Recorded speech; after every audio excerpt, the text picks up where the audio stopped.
¿Qué dice la Biblia sobre el divorcio y el recasamiento, o sea, el volverse a casar? ¿Puede una persona que ya estuvo casada volverse a casar y tener privilegios, cargos o liderar dentro de una congregación? Este es un tema bastante controversial que por mucho tiempo se había mantenido claro y entendible. Pero últimamente el tema de divorcio y recasamiento es un tema polémico de confusión dentro de las iglesias, ya que al parecer es normal el divorciarse y volverse a casar no solo en el mundo, también dentro de la iglesia de Cristo. Quiero aclarar que no es mi intención hacer sentir mal a nadie con respecto a este tema. Mi motivación es aclarar este tema y de esa forma ayudar a aquellas personas que se encuentran confundidas y que quizás están a punto de cometer un grave error. Mi nombre es Germán Pérez.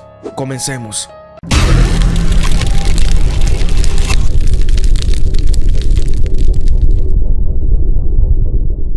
Hay denominaciones cristianas que interpretan que el divorcio y el nuevo matrimonio es algo permisible. En otros casos, además de la infidelidad conyugal, como por ejemplo en situaciones de abuso y abandono. Según ellos, en este caso, una persona divorciada y recasada no es tomada como una persona en adulterio y por lo tanto podría ocupar un cargo de liderazgo dentro de la iglesia. Otras personas creen que 2 de Corintios 5:17, que dice: de modo que si alguno está en Cristo, nueva criatura es, las cosas viejas pasaron y aquí todas son hechas nuevas, encaja perfectamente en este tema, y que todo aquel que se divorció sin conocer a Cristo, sin conocer la verdad, una vez aceptando a Jesús, todos sus pecados son perdonados, incluyendo el adulterio y la fornicación. Y se agarran de que el único pecado imperdonable es la blasfemia contra el Espíritu Santo. De verdad les digo que quisiera ser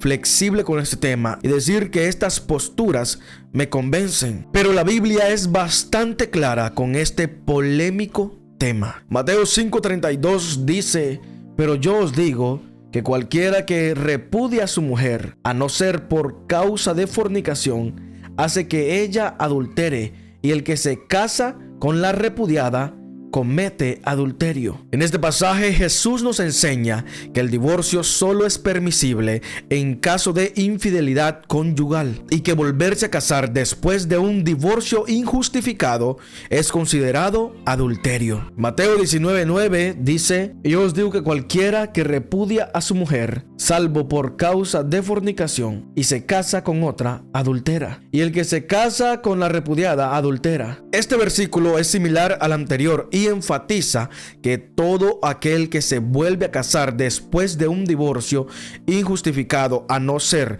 por causa de fornicación, o sea, de infidelidad, es considerado adulterio. 1 de Corintios 7:10 al 11 dice: pero a los que están unidos en matrimonio mando, no yo, sino el Señor, que la mujer no se separe del marido, y si se separa, quédese sin casar o reconcíliese con su marido, y que el marido no abandone a su mujer. En este pasaje Pablo habla sobre el tema del divorcio y de separación en el contexto de parejas casadas dentro de la iglesia. Él enseña que los cristianos debemos buscar la reconciliación en el matrimonio antes que la separación. Y si esto no es posible y por algún motivo se separaron, no pueden casarse, deben permanecer solteros para no entrar en pecado. En resumen, la Biblia enseña que el divorcio y el volverse a casar es considerado un pecado, excepto en el caso de infidelidad por parte del cónyuge. Sin embargo, algunos cristianos interpretan estos pasajes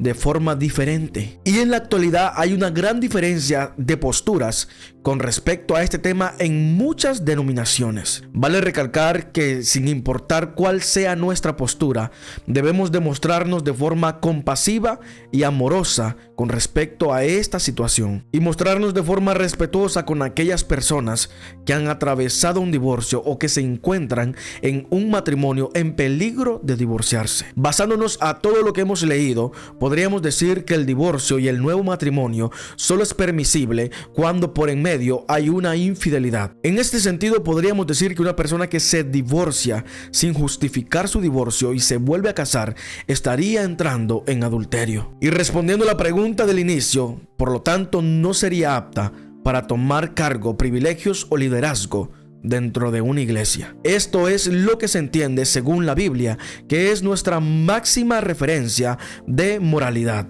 Por favor, todavía no saques conclusiones y termina de ver el video. A mí personalmente me gustaría dar mi opinión, y no es para nada desmeritar lo que la Biblia dice. Al contrario, yo estoy completamente de acuerdo con ello. Pero me gustaría leerle este versículo, Hebreos 13:4, que dice: honroso sea en todos el matrimonio y el lecho sin mancilla, pero a los fornicarios y a los adúlteros los juzgará Dios. En este versículo se hace énfasis de la importancia del matrimonio y de mantenerlo sin mancilla, es decir, sin mancha, en referencia a la fidelidad y pureza sexual dentro de dicho matrimonio. Y menciona a los fornicarios, que son personas que tienen relaciones sexuales antes del matrimonio. Y menciona a los adúlteros, que son aquellos que tienen relaciones sexuales con personas que no son su cónyuge. La frase "los juzgará Dios" significa que es Dios el que se encargará de juzgar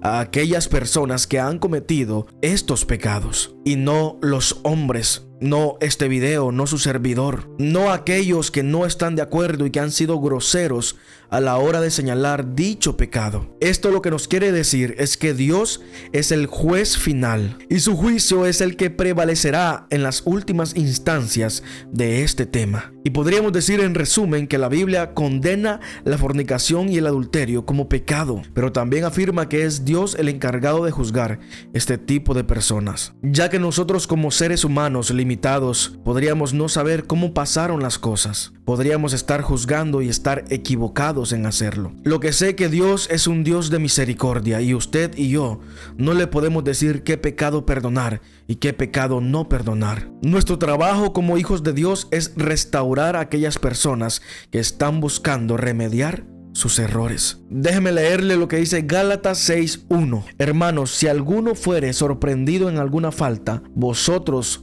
que sois espirituales, restauradle con espíritu de mansedumbre, considerándote a ti mismo, no sea que tú también seas tentado. No obstante, después de haber dicho esto, usted no está obligado a permanecer en una iglesia donde se permita este tipo de actitudes de forma deliberada, donde no se indague ni se muestre con transparencia cómo en realidad pasaron las cosas y por qué el divorcio y el recasamiento. Porque como hijos de Dios, si queremos tener cargos y privilegios, debemos de ser transparentes con este tipo de temas. Quizás no comunicárselo a toda la congregación, pero sí a las personas que deben de saberlo. Bueno, esto es lo que dice la Biblia sobre el divorcio y el recasamiento, y también mi humilde opinión. Espero y me dejes en los comentarios qué opinas acerca de ese tema. Mi nombre es Germán Pérez y que Dios te bendiga.